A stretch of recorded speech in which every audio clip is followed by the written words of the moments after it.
Hey everybody, how's it going? It's Kaeyoh here. So today I want to weigh in a little bit on the two most prominent enablers in the game, Medivh and Tassadar, the Shield Masters. And while these characters are very similar in the fact that they absorb a lot of damage in a pseudo support role, I want to talk about some of the key differences and why you might want to pick one over the other for specific compositions. So let's get right into it. But first of all, I just wanted to mention that the regional differences are pretty much that in Korea, Tassadar is still the main enabler. They don't see much Medivh play yet, but Tassadar is still often paired with the Sonya. However, in North America, Medivh is seeing a lot more play and getting some time in tournaments as well, and opting usually to pick him over Tassadar. So, just something I wanted to point out there, but let's start getting some of the reasoning behind the differences. So, first of all, let's just talk about the shields themselves. And the nature of their shields are a little bit different in that Force of Will does a better job of mitigating burst damage.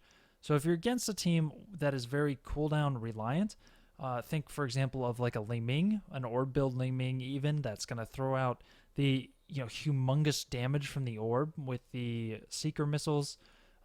Being able to drop a well-timed Force of Will on somebody is going to do a huge amount more than throwing a small plasma shield on that target, which, a couple of those missiles are just going to rip right through that, and they're probably going to take the full damage of the orb. So Medivh much more effective when it comes to those big cooldowns. However, Tassadar mitigates sustained damage a lot better. For one, with the level 7 talent, Tassadar can keep shields on his entire team before a fight even starts. And also, the plasma shields just last a little bit longer. They can give you the leeching plasma as well from level 4, and it just mitigates that small slow damage because it stays on the target. So if you think, for example, of Lunara, who might throw out the splintered spear, get poison damage on everyone, throwing a Force of Will on one of those targets is only going to eat up a couple ticks of the dot, while having plasma shields and just constantly refreshing it on a target is going to do a lot more by eating that poison damage over time. So that's something you want to consider when just looking at the enemy team's damages and thinking about what kind of shields are going to get you the most value. The next point is that Medivh does a better job of enabling squishier assassins. Characters like Greymane do very well with Medivh.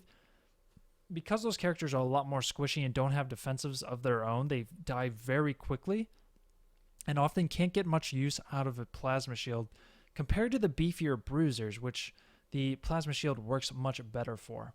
So Medivh also allows squishier assassins to get out of the fight once they get in and do their damage by throwing up a portal for them, where the bruisers don't really need to get out of the fight usually as much. They're usually just doing fine on their own, and a Tassadar just continually refreshing shields on somebody like a Sonya or an Illidan, while they can do a lot to keep themselves alive, getting consistent value out of the leeching plasma, it's just going to be a lot more effective on those types of characters.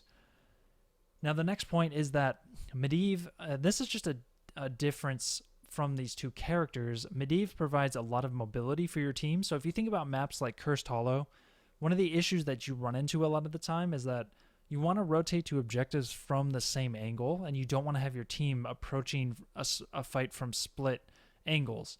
Usually that's something you try to avoid, and with Medivh, you can always just throw a portal over the wall to make sure that doesn't happen.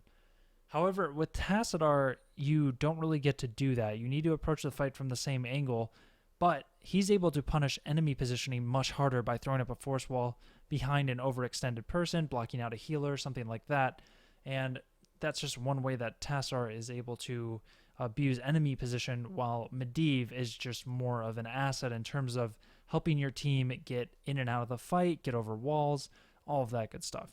So the next point we're going to talk about is that Medivh has more reliable damage. Oftentimes in the tournaments that we've seen him in, he's doing quite well on the damage, especially when Medivhs take Master's Touch. That's the questing talent, if you don't know what I'm talking about, at level 7. That gives you really nice boosted damage if you can finish it. And overall, Medivhs just do a lot more in that department, as opposed to Tassadar, where Psionic Storm and his very lackluster auto attacks can feel really underwhelming, especially on the charts, usually the lowest damage. So definitely not picking Tassadar for the damage that he brings to the table. However, With Tassadar, you never have to worry about him in team fights. Medivh is still a vulnerable target in a lot of situations, and even if he's not, he has to use the shield on himself to save himself and use that cooldown instead of using it on one of his teammates. Whereas Tassadar can always pretty much use his shield on his allies and rely on his phase shifts plus the heal to move around the fight and keep himself alive. The level 13 and the level 16 phase shift talents work very well together to accomplish this goal. Now, the next point we're going to talk about is something where more based on the ultimates.